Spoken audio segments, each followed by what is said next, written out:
Good morning. तर काल आपण वर्कआउट केला, आज नवीन दिवस, 12वा दिवस आज. तर आपल्या घरापासून तर ग्राउंड कमीत कमी 1 किलोमीटर आहे. 1 किलोमीटर आहे. इथून जायचा एकदम सुमसाम. इथून कोण नसतं, फक्त मॉर्निंग वॉकला लोक येते तेच असते. फक्त तुम्हाला रस्ता दाखवतो. हे बघा, हा रस्ता आहे बघा. हे फक्त सकाळी ड्युटीला येणारे लोक असते फक्त, बस सकाळी. बाकी कोण नसतं इकडं.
तर वॉर्मअप झाला आपला कंप्लीट. वॉर्मअप केला. काल आपण केली ते long 9 kilometre running. 9 kilometre running केल्याने त्याच्यानंतर वॉर्मअप काय करायचं, स्ट्रेचिंग काय करायचं हे बघितलं आपण.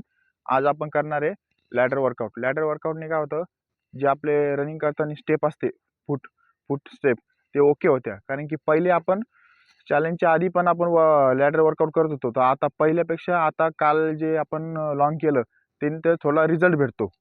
तर वाटला रिझल्ट, कारण की त्याचं आपण जेव्हा थोडंसं स्पीड म्हणजे स्टेप टाकतो तर आपले फूट ॲक्युरेट पडते. अच्छा, झिगझॅग पडत नाही. झिगझॅग पडलं तर तुमची स्पीड काय होती, परफॉर्मन्स कमी होतो आणि स्पीड जास्त ताकद लागते. आणि तुमचे ॲक्युरेट पाय पडले तर कमी ताकदमध्ये तुम्ही जास्त अंतर कव्हर करू शकता. हे बेनिफिट असतो आणि स्टॅमिना एक प्लस वाढतो. तर आज आपण करणार आहे लॅडर इन आउट वर्कआउट. तर पहिले जॉगिंग करून घेऊ. तर चला जॉगिंग करू. आज 2 किलोमीटर जॉगिंग करू.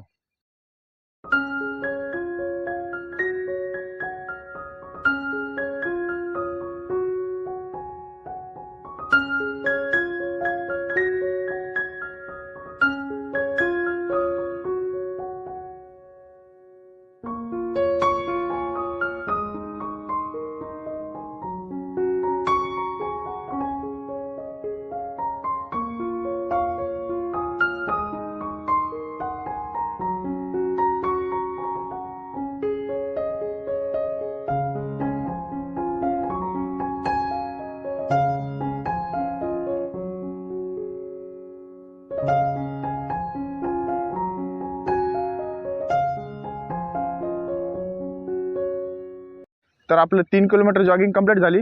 तर आज जाताना नॉर्मल गेलतो, येताना फक्त स्टेप टाकले. ताकद लावायची नाही. दरवेळेस सांगतो, ताकद लावायची नाही. ताकद लावली तर तुमची एनर्जी पूर्ण लगेच चालली जाते. मग तुम्ही रनिंगमध्ये टिकत नाही.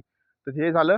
तर दुसरी गोष्ट, आपण जे लॅडर वर्कआउट करतो आणि ज्या वेगवेगळ्या एक्सरसाइज करतो, हे सगळं रिलेटेड रनिंगचे. रनिंगने स्किपिंग, लॅडर, अजून स्क्वॉट्स, हे सगळं रनिंगला बेनिफिट करतं. आत्ताच नाही कळत, तुम्ही हळूहळू वर्कआउट जसं केलं ना तसं रनिंगमध्ये तुम्हाला बदल झालेला वाटतोच, परफॉर्मन्स चांगला होतो. तर ही गोष्ट आहे की दररोज वेगवेगळं वर्कआउट करा. एकच वर्कआउट केल्याने रनिंग होत नाही. तर हे झालं आजची आपलं जॉगिंग कंप्लीट. आता आपण लॅडर वर्कआउट करू, इन आउट वर्कआउट करू लॅडरचे. आणि आता वॉकिंग करू. दरवेळेस सांगतो, वॉकिंग मेन गोष्ट आहे, कारण की तुमची बॉडी हीट असते आणि रनिंग झाल्यानंतर वॉकिंग केली ना बॉडी कूल डाऊन होती आणि पुढचा वर्कआउट करायला आपल्याला परफॉर्मन्स चांगला राहतो. त्याच्यामुळं वॉकिंग करा. चला आता आपण वर्कआउट करतो.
तर आज आपलं लॅडर वर्कआउट कंप्लीट झाला. लॅडर वर्कआउटचे आपण 6 ते 7 सेट मारले. ते पण स्टार्टिंग बेसिक जे बिगिनर लोक असते ना ते कसं बेसिक मारते त्या टाईपात बेसिक मारले आपण. 2-2 3-3 सेट मारले फक्त. त्याचे आपण रुटीनमध्ये जास्त 5-5 10-10 सेट मारू. हिने काय होतं स्टॅमिना वाढतो आणि स्पार्क पॉवर येते. या 2 गोष्टी येत्या आणि पायाची मुवमेंट बरोबर पडते. ह्या गोष्टी होत्या लॅडर वर्कआउटनी. तर आजचा आपला बेसिक लॅडर वर्कआउट कंप्लीट झाला. आपण स्ट्रेचिंग करू.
स्ट्रेचिंग कंप्लीट झाली, स्ट्रेचिंग रनिंग झाली किंवा वर्कआउट झाला व कोणताही वॉर्मअप करा, तुम्ही जिम करा काही करा, पण स्ट्रेचिंग सगळ्यात मेन गोष्ट आहे.